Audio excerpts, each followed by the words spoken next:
Atravessando o espelho. Como já tenho tratado, volto a dissertar sobre a ideia que o indivíduo tem do mundo, de si e das pessoas com as quais convive ou conhece. Há dentro de cada um de nós um mundo mental, um mundo interior, que se forma de muitas coisas, lugares, circunstâncias e pessoas dos quais recebemos alguma informação. E, transitando por esse mundo, como um personagem jogável de um videogame, está o homúnculo.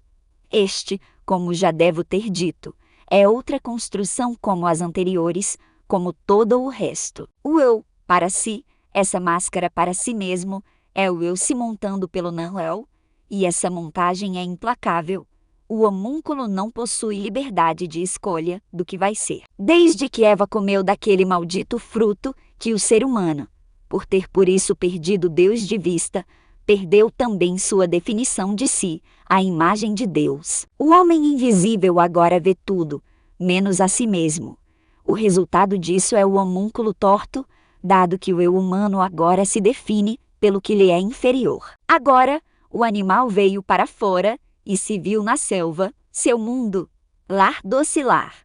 E não pode resistir a isso, pois o não-eu é terrivelmente poderoso. E também terrivelmente perigoso, porque dele fazem parte muitas coisas, até mesmo outros eus, tão ansiosos para trilhar esse caminho de definição, que farão de tudo para isso, inclusive tomar dos que se definiram, às vezes até destruí-los. De tão imperativa e implacável que é essa definição do eu pelo não-eu, que o eu para tornar real para si mesmo as coisas que só existem em si mesmo, lançará para fora de si, para o não-eu, tais coisas, para que de lá elas o digam, quem ou o que ele é. É por essa greta que o desejo vaza e se realiza. Enquanto é desejo, é fantasia, mas indo para fora se tornará realidade. Também porque lá será visto e definido por aqueles que nos delimitam, a saber, os outros, os que nos apresentaram a realidade. Eles nos delimitam, concordando conosco ou discordando de nós, eles nos impõem barreiras para a própria realização do desejo. Ao convencê-los, nos convencemos. Pois, os outros nos disseram o que nós somos e novamente terão que nos dizer. Isso nem sempre é desejável, obviamente, porque nem tudo que deixamos escapar é aquilo que queríamos que saísse. E, como quase sempre escapam partes de nós que não queríamos soltas por aí, estamos o tempo todo ajeitando e ajustando o eu para o outro. O resultado é que, no mundo, todo mundo está usando máscaras. Do bebum da esquina com sua máscara líquida e outros drogados com suas máscaras em pó, o crente na igreja com sua máscara, que só os santos podem ver, todos estão mascarados. Já os que dizem que não estão usando máscaras, acabaram de colocar as suas, e aqueles que ousam tirar suas máscaras em público serão ridicularizados até que as ponham novamente. Isso se as pessoas não exclamaram dizendo, máscara estranha a dele, não é. Não, elas não diriam isso, elas não falam de máscaras, para elas é a fez mesmo. A máscara de Adão era o avental que costurou com folhas de figueira, o que não lhe foi suficiente, pois quando Deus veio ele se escondeu. Sem contar que a própria vergonha de sua nudez já era uma máscara. Essa, na verdade, era para si mesmo. Essa lhe apareceu na fez como num passe de mágica, porque ele não quis encarar a realidade de que o problema era seu ato de desobediência a Deus e não a nudez. Seu índice lhe era insuportável, o que o forçou a por essa primeira máscara. Afinal de contas, se encarasse isso, teria que encarar também a promessa da morte. Então, ele fugia pelo medo da morte. O medo da morte, segundo nos escreveu o escritor de Hebreus no capítulo 2, versículo 15, é o que sujeita o homem à escravidão. Jesus disse, todo aquele que comete pecado é escravo do pecado.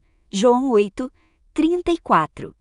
Então, o eu humano se prende ao pecado como num círculo vicioso, no qual peca para fugir de assumir que pecou, mente. Pelo medo o homem entulha por cima da promessa da morte camadas e mais camadas, até que ele mesmo olhe para tudo isso e não veja do que tem corrido até agora. Rodeado por tudo isso, que ele chama agora de vida, busca esquecer-se que é morte? O homem agora é morte, um futuro defunto. Somente isso. Um moribundo que chama de vida seu próprio cortejo fúnebre antecipado. Essa pode ser mais uma definição do eu em si. Veja que o que restou das certezas do homem é essa terrível certeza que lhe diz que ele vai morrer. Essa é a única certeza do homem e, portanto, sua definição mais certeira de si, de seu eu em si. Essa certeza da morte está do lado de dentro de nossas mentes, nos instigando a correr atrás de várias coisas que nos prometem fazer esquecer do que corremos. Essa cobiça da carne está tão dentro de nós que fico pensando que, talvez quando Deus disse a Caim, o pecado jaz à porta, acho que ele quis dizer que o pecado não estava do lado de fora querendo entrar, como comumente pensamos que esteja, porém do lado de dentro querendo sair. Ora, isso não seria uma explicação para o fato de Deus ter recusado a oferta de Caim. O pecado já estava dentro, a porta do lado de dentro. Eu sei que é meio contraintuitivo dizer isso, mesmo assim acho interessante entender que o pecado estava à porta do lado de dentro e ao mesmo tempo do lado de fora, querendo sair e querendo entrar. Vou explicar melhor isso. Ele quer entrar para defini-lo e quer sair para definir seu mundo. E os dois movimentos são uma mesma coisa, pois o homúnculo se define pelo mundo e simultaneamente define seu mundo. Isso porque ao conhecer a realidade ao seu redor o indivíduo vai também se definindo por aquilo que conhece. Quando o desejo de pecar se sacia, ele sai para a realidade e de lá grita, agora em voz alta, aqui fora, todos veem, não se pode ocultar, não se pode desmentir o que está patente aos olhos, o que já não está mais em posse do eu. Agora ele faz parte da realidade, do não, e seu poder é implacável. Lá ele tem outras vozes, vozes de acusação. É imperativo que o eu se defina, como sempre, pelo não. O não é muito mais poderoso do que o eu. Ele impera sobre o eu de tal forma que é impossível que o eu não se defina por ele. Ele é o reflexo que o homem invisível vê no espelho quando busca se refletir ali. Assim, o pecado, quando sai para o mundo, ao mesmo tempo, entra no homem ainda mais profundamente do que quando era somente desejo. Pois, quando era somente desejo, era irreal, invisível, não refletia naquele espelho. Era invisível como o homem invisível, portanto, algo que não satisfaria. Ele ainda não estava na definição do homem. O homem ainda podia negá-lo para si mesmo e também para os outros. Lá fora, ele grita o chamando pelo seu nome. O desejo de matar seu irmão agora está do lado de fora de Caim, materializado no sangue derramado na terra, e o pecado do lado de dentro, definindo. Já definindo o homúnculo, o não, como todo animal, não sabe falar, no máximo arremedar os homens como um papagaio. Então, grita, faz careta, esmurra, morde, mata. Que tal se ele falasse? Que tal se ele se abrisse? Ele talvez deixasse de ser um animal. Falar, confessar, é importante porque talvez ali o indivíduo consiga traçar um mapa desse labirinto, onde se encontra preso e perdido. Faça isso antes que aquele animal meio monstro e meio gente o alcance e o devore, tornando-o todo ele, todo não, um cadáver. Porque o não eu é, em você, um animal enquanto você estiver vivo, mas quando você morrer ele voltará a ser inanimado, voltará ao pó e não terá mais membros para com eles militar contra a lei do entendimento. O não é só o pó em você. Jesus, no Sermão do Monte, deixa bem claro, ao falar do adultério, que o que está fora é como o que está dentro. Ele diz que o sujeito já é adúltero, mesmo ainda não tendo se deitado com a mulher, que não é sua esposa. Somos todos hipócritas? Pois, quem nunca pensou mais do que devia? E não estou falando apenas de pecados sexuais, há quase tantas tentações no mundo quanto estrelas visíveis no firmamento. Mas, voltando a este caso, o pecado ainda não saiu. Será que não? Porque a masturbação não foi inventada na década de 50 com as revistas pornográficas? Mas imaginemos um cenário possível no qual ele ainda não tenha realmente saído. Neste cenário ainda somos adúlteros, somos no desejo somente, mas já o somos. Para o mestre, isso é ser. Esse conceito é antigo nas Escrituras. Assim como imaginou na sua alma, assim é. Provérbios 23, 7. Caim já era um fratricida, quando seu irmão ainda apacentava suas ovelhas. Já somos o que desejamos, pois o querer define o homem. Quando faço o bem, o mal está comigo. Deus somente está tentando impedir que o pecado que está do lado de dentro saia e volte mais poderoso ainda. A cobiça da carne habita dentro de nós. Deus quer salvar a consciência que Caim tem de si e livrá-lo de se tornar para si mesmo o que ele já é para Deus. Realmente não é possível que o homem se purifique de todo o pecado, ainda vai haver um resquício dentro de nós. Isso aos homens é impossível. A cobiça da carne quer olhar e ver no mundo fora de si o impulso irrefutável para se concretizar, se realizar lá, a cobiça dos olhos. A cobiça dos olhos quer se definir pela vista, vendo esta vida, este mundo, como a única coisa que de fato importa, a soberba da vida. Somos o que desejamos, porque é o que desejamos que concretizamos. E, mesmo que não concretizemos os nossos desejos, só não os concretizamos porque uma sucessão infindável de acontecimentos orquestrada por Deus não nos deixaram chegar à ação. A maioria de nós não é tão mal quanto deseja, porque Deus é melhor do que eles possam imaginar. Mesmo que não atiremos ou não esfaqueemos, o simples ódio nos fará tão dignos do inferno quanto se tivéssemos atirado ou esfaqueado alguém. Qualquer que odeia seu irmão é assassino. 1 João 3, 15. Para Deus não há diferença entre o ódio e o assassinato. A diferença é para nós que não temos a mente infinita de Deus e por isso não podemos saber o que poderia suceder nas infindáveis possibilidades. O homem cheio de ódio só não mata porque não sabe matar ou porque é medroso ou porque foi educado a não fazê-lo. Mas só porque seu cão interior foi adestrado, não significa que ele não possa rosnar, latir e até morder. Quem sabe foi sua genética que era boa. Quem sabe ainda não teve oportunidade. Ainda. Você já odiou alguém?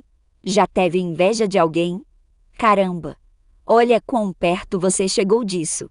Dê graças a Deus por isso. Agradeça a Deus que seu assassinato ficou só na inveja, ou que seu adultério não escapou da coleira. Por um pouco seu desejo não sai gritando aos quatro ventos. É só isso que o homem é. É apenas isso que somos.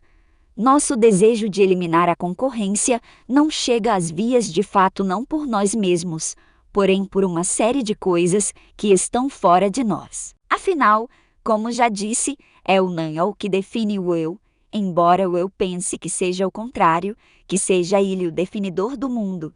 Esse jogo não renderiza à medida em que olhamos para os cenários dele. Somos nós que renderizamos. O mundo nos define e isso é implacável.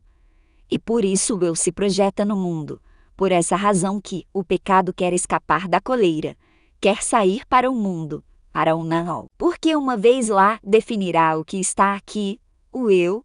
É interessante lembrar que isso não funciona somente com o pecado, toda a realidade funciona dessa forma. Tudo em nossa mente está tentando escapar para a realidade. Isso é assim desde a arte, que sai das ideias do artesão para a visibilidade dos admiradores, até o discurso para convencer as massas e se tornar real à medida em que todos dizem que é. O pecado sai, ao mesmo tempo em que sai, entra.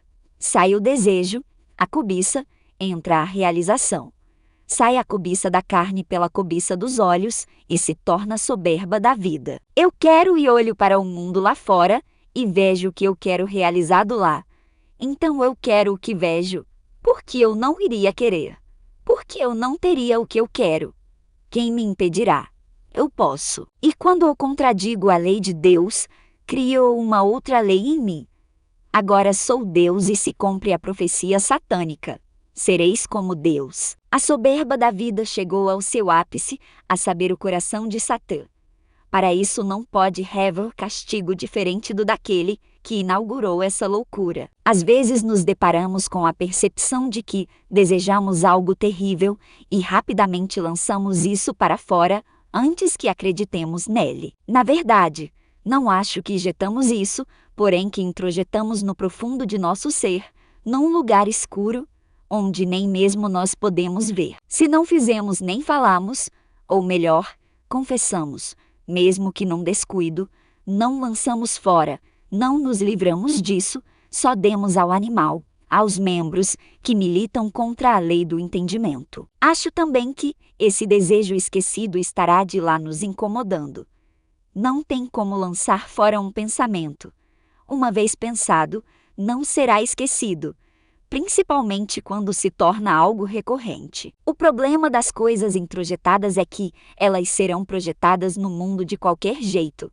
A vontade de realizar um desejo dará um jeito de se satisfazer, nem que seja na fantasia, que é a vida alheia. Sabe aquela desconfiança? Sabe aquele comentário malicioso sobre outra pessoa que se ouviu da boca de alguém que tempos depois foi pego no mesmo pecado? Então, isso se vê muito com relação a pecados de ordem sexual, que são maravilhosamente reprováveis por alguns e terrivelmente desejados por todos. Não é objeto deste estudo bíblico, no entanto, digo, repetindo quem disse antes, que esta introjeção vai parar naquelas nossas partes inconscientes, nos sonhos, nos xistes, tiques e chiliques, no animal e, portanto, vai parar no nanha de qualquer forma, pois, como proposto neste sentido baseado nas Escrituras, o eu é a consciência, da qual vem seu poder e responsabilidade. O que este não sabe de si não é ele. Sendo assim, disso perdemos novamente o controle. Pode ser que até não esteja no mundo, onde as outras pessoas podem ver, mas está tão fora do controle do eu que vazará por uma daquelas portas. Principalmente se você o alimentar secretamente como comumente se faz.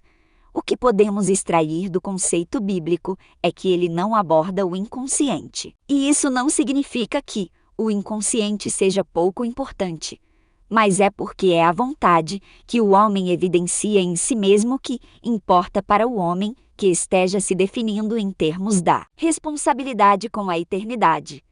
Eu sou o que penso, enquanto penso. Todo o resto de mim, se não é eu agora não sou eu, é do não.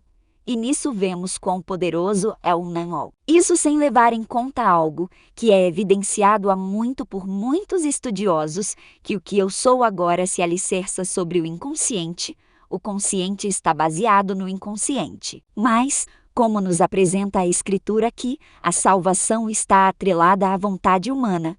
Ao agora, podemos inferir que toda aquela enorme quantidade de coisas escondidas por trás do eu não fazem parte dele. E, nisso entendemos esse poder do não sobre o eu, até mesmo dentro do próprio indivíduo. Assim, podemos entender o poder da carne sobre nós. A carne é esse não que se inseriu intrusivamente no eu, definindo e escravizando o homem. É o animal puxando a coleira, na qual está preso o homem. Porque o que faço, não o aprovo, pois o que quero, isso não faço, mas o que odeio, isso faço. E, se faço o que não quero, consinto com a lei, que é boa. De maneira que, agora, já não sou eu que faço isto, mas o pecado que habita em mim. Porque eu sei que em mim, isto é, na minha carne, não habita bem algum, e, com efeito, o querer está em mim, mas não consigo realizar o bem. Porque não faço o bem que quero, mas o mal que não quero, esse faço. Ora, se eu faço o que não quero, já o não faço eu, mas o pecado que habita em mim. Acho, então, esta lei em mim, que, quando quero fazer o bem, o mal está comigo. Porque, segundo o homem interior, tenho prazer na lei de Deus. Mas vejo nos meus membros outra lei, que batalha contra a lei do meu entendimento, e me prende debaixo da lei do pecado, que está nos meus membros, Romanos 7, 15 a 23. Nestas palavras, Paulo descreve a exata condição humana, a de que somos nós que estamos na coleira sendo puxados para lá e para cá por um animal. É fácil notar isso nas pessoas, porque suas intenções boas com o tempo se desvanecem dando lugar a propósitos e projetos malignos. Muitas coisas boas se fizeram na humanidade e todas descambaram para toda sorte de maldade. Muitas delas só eram boas enquanto ainda eram intenções. Quando foram praticadas se revelaram ruins. Então, talvez nunca foram. Já ouvi de missionários que gostavam de evangelizar um tipo específico de pessoas que logo com as mesmas caíram. Era essa realmente a intenção. O dizer de Jesus, alinhado ao que temos tratado, de que pelos frutos se conhece a árvore, mostra para nós que as ditas boas intenções podem ser o para si do indivíduo, ocultando-se o em si. Talvez Adão pensasse que não queria incomodar Deus com a visão bizarra de sua nudez. Talvez o indivíduo consiga executar a façanha de mentir para si mesmo. Como pode mentir para o que sabe tudo de si? Daí, quem sabe, vem a fuga de Deus, o mentir para quem sabe tudo de todos. No entanto, é mais proveitoso para nós nos examinar a nós mesmos, como nos manda o apóstolo Paulo. Quantas vezes nossas boas intenções não descambaram em pecados? O que nos faz perguntar se não eram esses pecados a causa e aquelas boas intenções seus efeitos? Se a resposta for sim, certamente aqui devemos conferir mais um ponto para a carnalidade dentro de nós, que está nos vencendo de goleada. Mas será ela que está nos vencendo ou nós é que estamos vencendo? Você não precisa de mais nada a não ser decidir de que lado você está nesse jogo. Qual é o seu time? Porque no final é isso que importa. Ela vai ganhar, pois este mundo é dela, seu mundo é dela, tudo é dela. A morte virá por causa do pecado e devorará toda uma vida. Mas qualquer que tiver ser, lhe é dado. Isto é, qualquer que já tiver salvação, lhe será dada salvação. Pois somos salvos de graça porque cremos, pela fé, assim, se cremos, já temos. Já é nossa. A decisão já foi tomada. De qualquer forma vencemos, porém o jogo ainda não acabou e nós certamente perderemos essa partida. Porém, é um campeonato de pontos corridos. Assim, mesmo que percamos essa partida, temos um saldo de pontos positivo a nosso favor. Isso porque ele disse: eu venci o mundo, João 16:33. Ele venceu todos os jogos que jogou, garantindo todos os pontos possíveis. Não tem problema perdermos dessa vez, nesta nossa vez.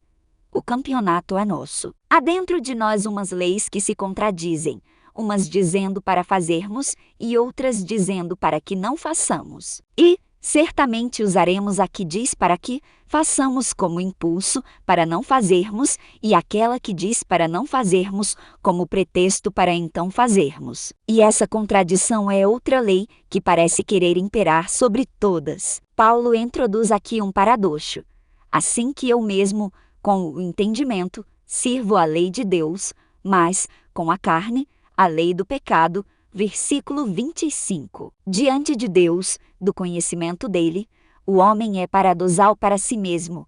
Somos todos hipócritas, no mesmo homem, duas vontades, dois ideais, duas ideias de si, dois pontos contraditórios. No final, é o processador dessas informações que vai decidir, o eu real. É o consciente, o guarda na vigília, que tomará suas decisões baseadas em um dos dois pontos contradizentes, na lei de Deus ou na lei do pecado. É ele que terá que dizer que é isso e não aquilo, ou que é aquilo e não isso.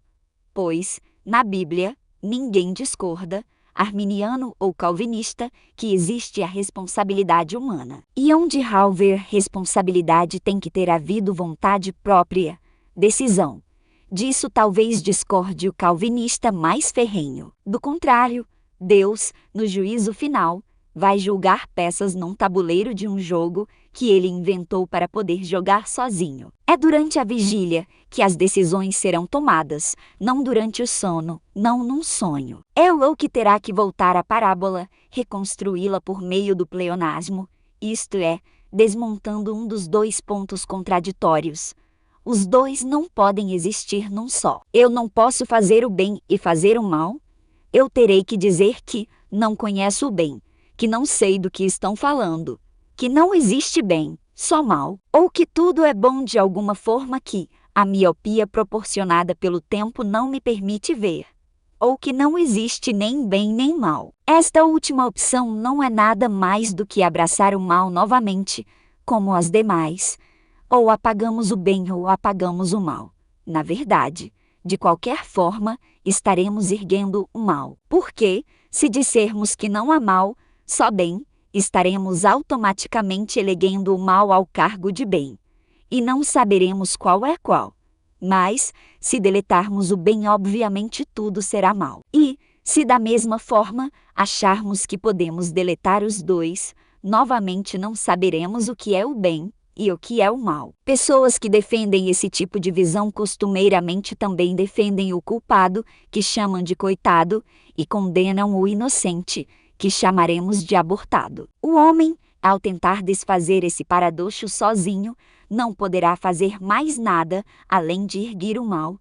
Sua parábola, através de seu pleonasmo, não dá em outra coisa senão no próprio mal. Isso porque em mim, isto é, na minha carne, não habita bem algum. Ao olhar para dentro de si, para extrair dali conclusões e explicações para tomar suas decisões, somente conseguirá extrair motivações para o seu próprio egoísmo ou máscaras para escondê-lo de si. Parece que o fato do bem estar presente no entendimento do indivíduo não o torna capaz de executá-lo.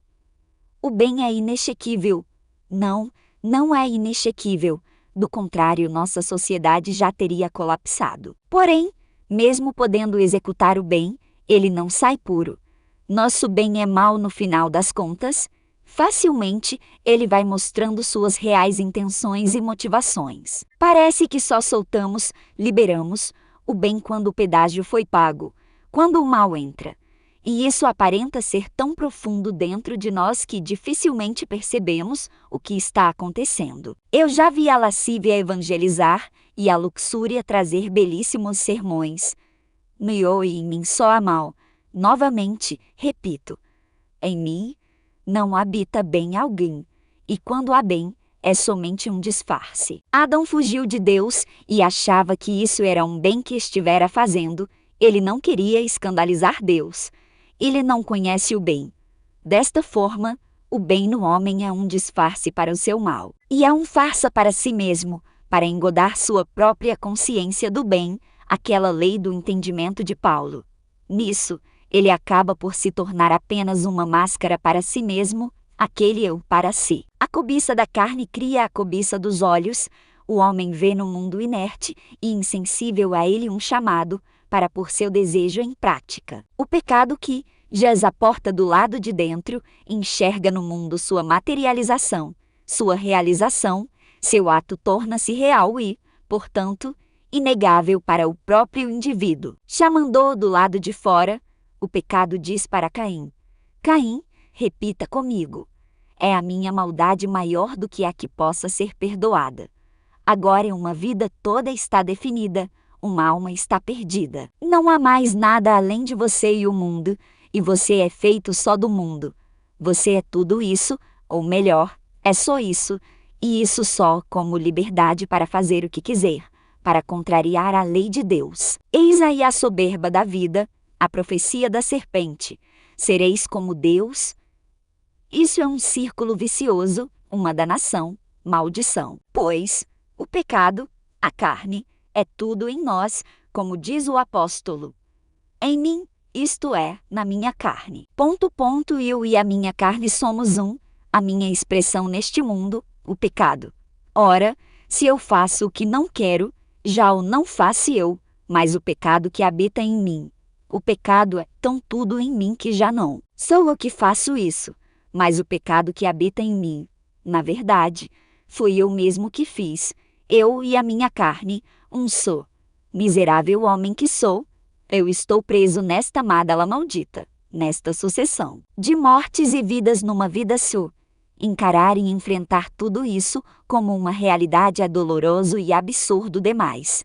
E aí, como todos os homens que fazem o pleonasmo, farei também, ou entro na dança dos pessimistas a chamar a vida de morte e dizer que tudo isso é morte mesmo, ou danço de olhos fechados, como os otimistas a chamar esta morte de vida.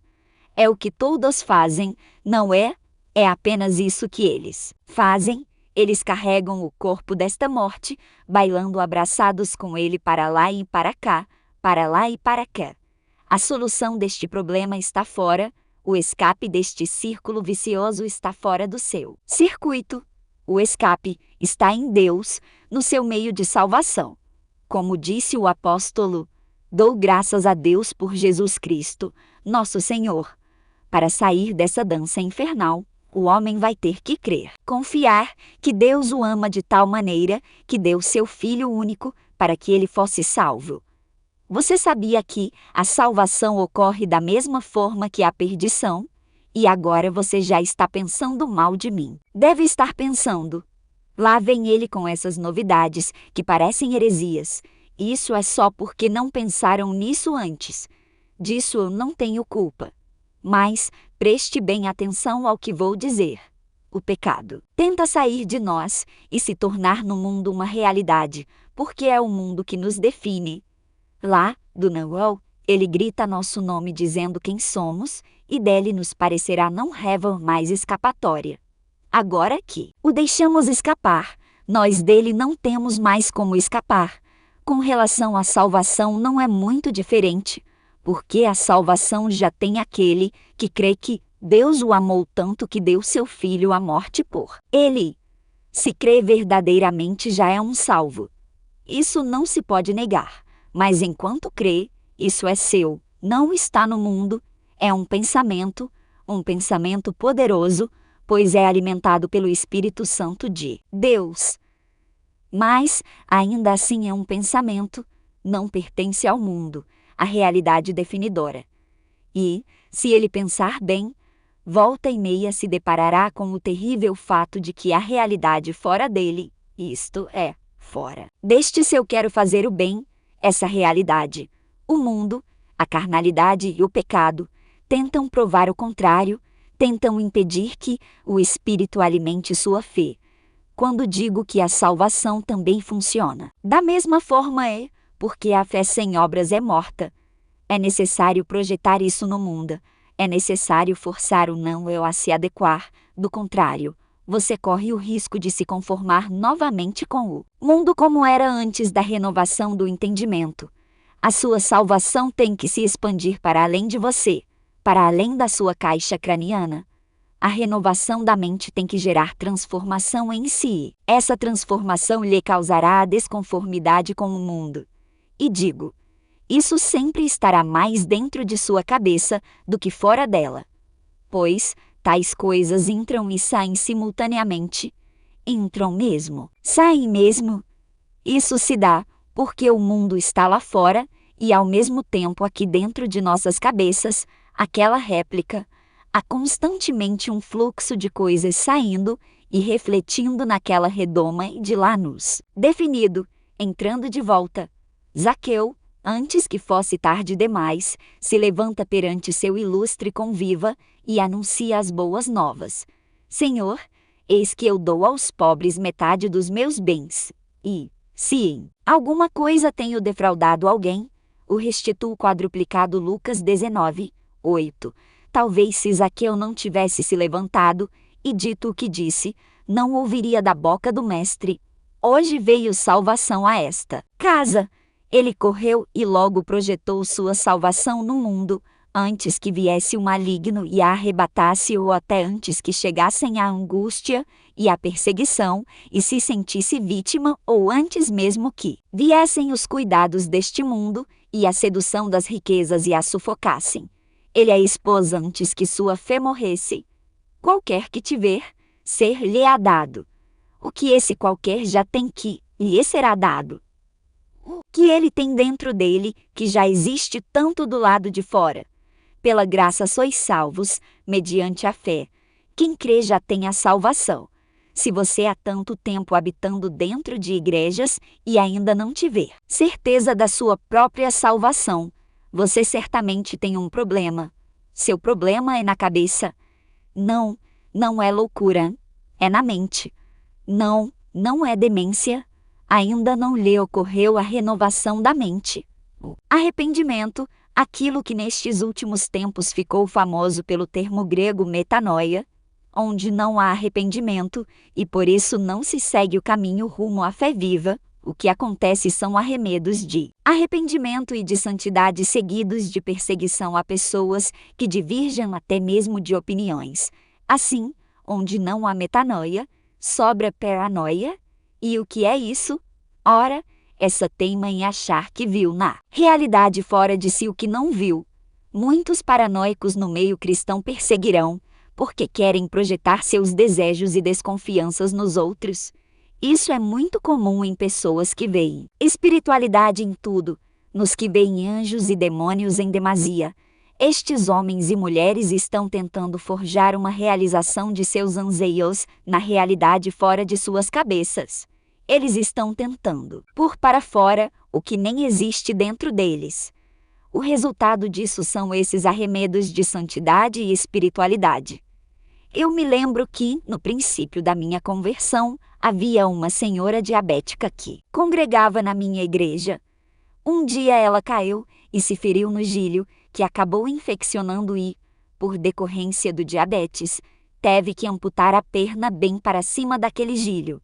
Fomos visitá-la no hospital e a ouvimos reclamar aos prantos que uma senhora, dessas que fazem visitas a enfermos, lhe disse que ela havia perdido a perna por estar usando uma saia muito curta para alguém da igreja. Aquilo que lhe sucedera, segundo a missionária, era um castigo de Deus.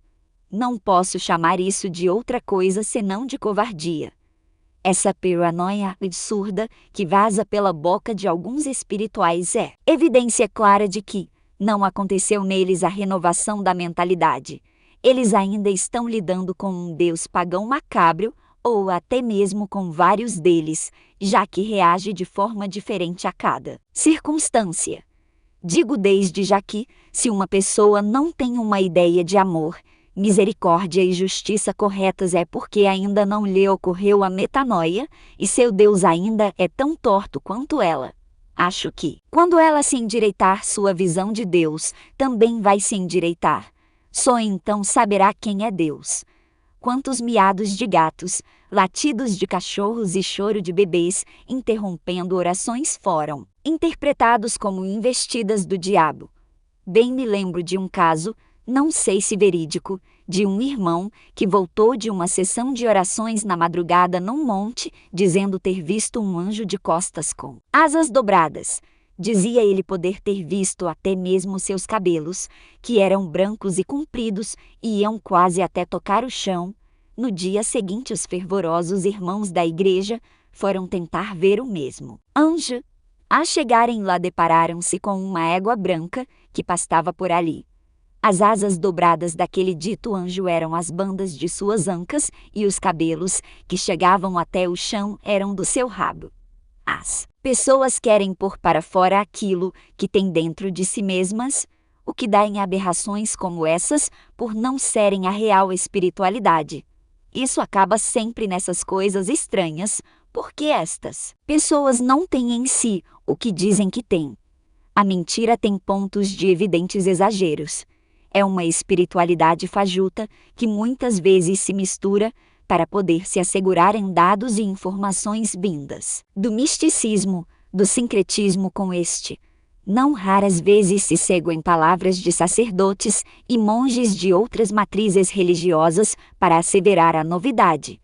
Tem que ser real, nem que seja somente na cabeça dos outros. Não precisa ser verdadeiro, basta ser persuasivo. O que podemos entender disso é que o indivíduo está traçando o mesmo trajeto por onde passam a perdição e também a salvação. O trajeto para deixar de ser uma coisa da mente, para ser uma coisa real, do ou para o não. O problema é que a falsa salvação não tem nada real para nela se alicerçar, o que ocasionará que o indivíduo fantasie dizendo que viu o que não viu, às vezes querendo ver tanto até confundir o que deseja que exista com o que realmente existe. Cresci num berço pentecostal e estou farto de notar quase sempre um mesmo padrão. O indivíduo que vê muito demônio e muito anjo, para o qual tudo tem uma razão ou raiz espiritual, será, se já não for, o pivô de muitos problemas na sua igreja. Qualquer um com pouco de tempo dentro de igrejas pentecostais sabe disso e concordará comigo. E, se você não concorda, tenho quase certeza que o pivô então é você. Tenho uma anedota mundana que pode ser adequada para essa situação, que diria que toda igreja tem um crente problemático, e se você diz que a sua não tem é porque o problemático lá é você. Isso porque para o vilão, o que ele está fazendo, mesmo que seja terrivelmente mal, é bom de alguma forma. É claro que existem bons crentes que têm experiências espirituais legítimas e também os que têm as não tão legítimas, mas continuam sendo bons crentes. O que digo é que esse padrão é notável. Na minha opinião, essas pessoas veem experiências legítimas e as tentam imitar. E, por não terem o que mostrar, enganam, chegando num ponto onde elas mesmas se enganam acreditando em suas próprias mentiras. Quando eu era criança vi e ouvia de casos de pessoas que tiveram os livros de suas vidas abertos por uma profecia num culto verdadeiramente avivado. Falava-se de coisas que apenas o indivíduo sabia, como descrito por Paulo. Mas, se todos profetizarem, e algum indouto ou infio entrar, de todos é convencido, de todos é julgado. Os segredos do seu coração ficarão manifestos, e assim, lançando-se sobre o seu rosto, adorará a Deus, publicando que Deus está verdadeiramente entre vós. 1 Coríntios 14, 24 a 25. Hoje em dia, as profecias são vagas e vazias. Um se vira e diz: Deus manda te dizer que te dará o que tu queres. Ora, todo mundo quer alguma coisa, filho. Num país como esse, todos estão esperando que algo aconteça. Então, outro vem e diz: Deus ouviu a sua oração naquele dia. As pessoas concordam que oraram em algum dia para alguma coisa, porque de fato o fizeram, mas também porque têm medo de contrariar o profeta. Aquele papo furado de ungido do Senhor, que já não cola mais. E acrescento aqui as cada vez mais comuns revelações de que as pessoas teriam doenças que já foram curadas ao serem reveladas. Não se surpreenda se o profeta mandar fazer um exame para atestar que a doença desapareceu. Tudo isso é fruto desta falsa salvação. Não existe nada dentro do sujeito para ele lançar para o mundo. Então, ele forja uma santidade baseada na aparência e uma espiritualidade paranoica. Não há nada dentro dele, então ele monta lá no mundo, com as coisas do mundo, algumas coisas para chamar de salvação, santidade e espiritualidade. Mas, com as coisas do mundo, só se pode montar perdição, hipocrisia e paranoia. Ele confessiona um ídolo de Deus e diz: amanhã será festa ao Senhor. E todos os que não conhecem verdadeiramente o Senhor se ajuntarão com ele e celebrarão essa abominação da desolação, essa coisa imunda no lugar santo. Mesmo estando errados e desconfiando disso, se convencerão e se enganarão uns aos outros, formarão uma massa que, como toda massa, é ignorante. Essa situação de alguns crentes me faz lembrar dos profetas de Baal, se cortando com navalhas no Carmelo para isso acordar seu Deus de seu sono. É isso que acontece quando você serve a um Deus morto. Você acaba por ter que deixar traumas indeléveis em si e nos outros para se convencer de que está no caminho certo. Agora, se uma pessoa que se diz cheio do Espírito e com um bom relacionamento com Deus, o que é a mesma coisa, estiver se cortando com navalhas para chamar a atenção de Deus, ou tentando provar para ele sua fé, esse infeliz não sabe o que é Deus, ele não tem relacionamento com Deus, ele está tentando provar demais. Ele só está tentando se mostrar para os outros para que estes o elogiem e lhe alimentem o ego, e assim ele se convença e se engane. Nós queremos que as pessoas nos enganem, não que nós mesmos nos enganemos sozinhos, não queremos levar mais essa culpa. A Bíblia chama diversas vezes Nosso Senhor de o Deus vivo. Ele está vivo e acordado, portanto não precisa de ter essa relação pagã com ele. Contudo, entendemos que a trajetória da perdição na qual o desejo por pecar, a cobiça da carne, quer se realizar, ver-se real, quer se ver no mundo real, a cobiça dos olhos, e de lá definir o homem, dizendo-lhe que tudo é isso mesmo, que não há mais nada, que ele está livre para concretizar seu desejo, a soberba da vida. Entendemos também que esse é o mesmo processo que a salvação deve fazer, pois a fé sem obras é morta. E entendemos que, aproveitando-se da deixa, o falso crente, o mesmo falso salvo, exibirá muitas obras compensatórias e até mesmo uma imitação muito vagabunda de espiritualidade, que infelizmente enganará a muitos.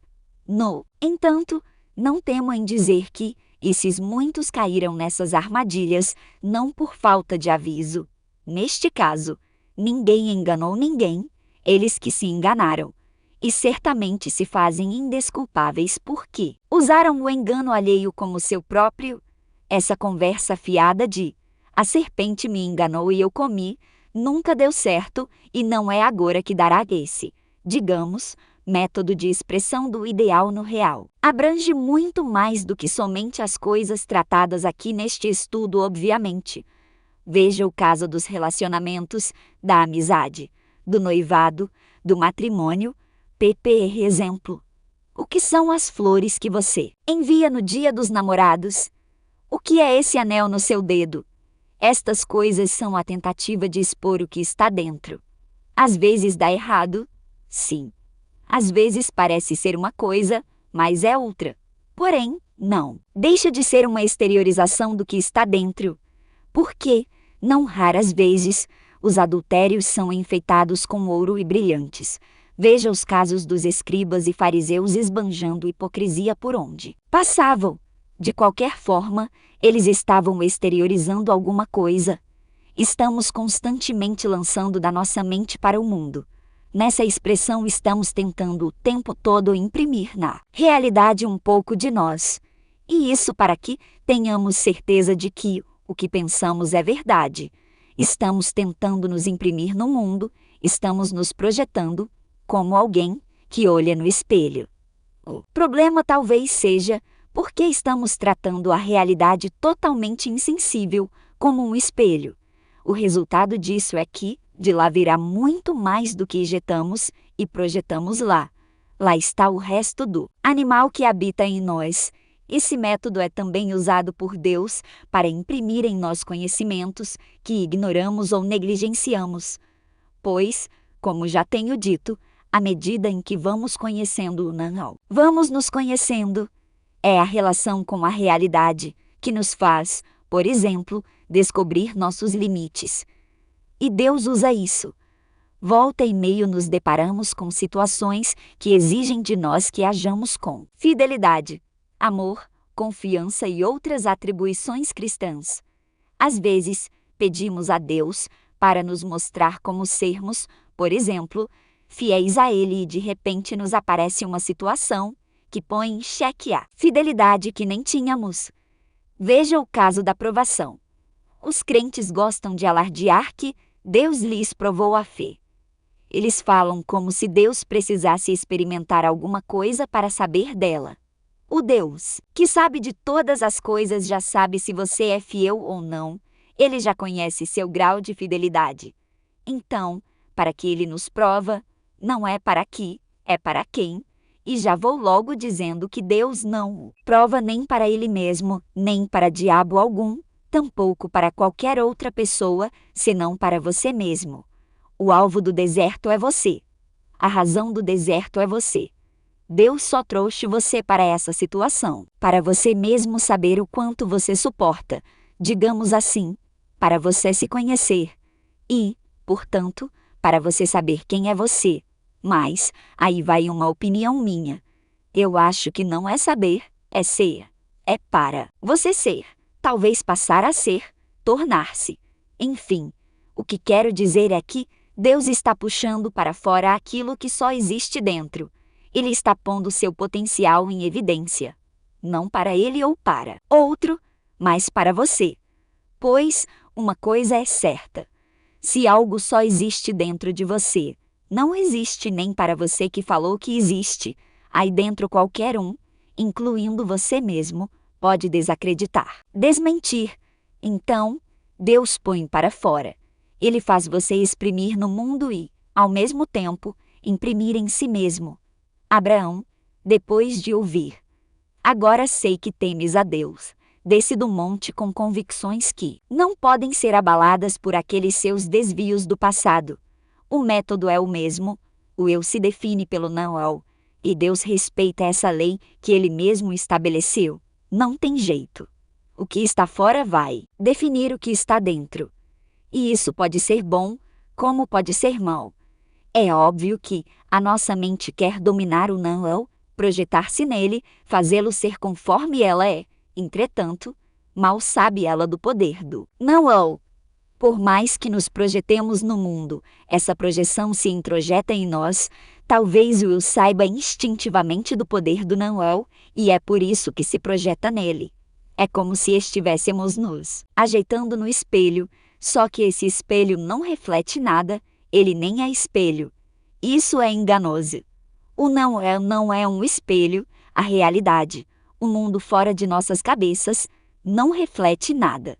Nisso nós estamos correndo o risco de nos vermos como nós não somos. Se não for Deus que nos pôs nesta situação, corremos esse risco. A renovação da mentalidade, que causa a transformação e a desconformidade com o mundo existem e acontecem para que nós saibamos qual é a vontade de Deus. Se a nossa experiência com o Senhor não trafega por essa via, nós não estamos conhecendo Deus, nem começamos com isso. Quanto mais podemos dizer que estamos prosseguindo em conhecê-lo.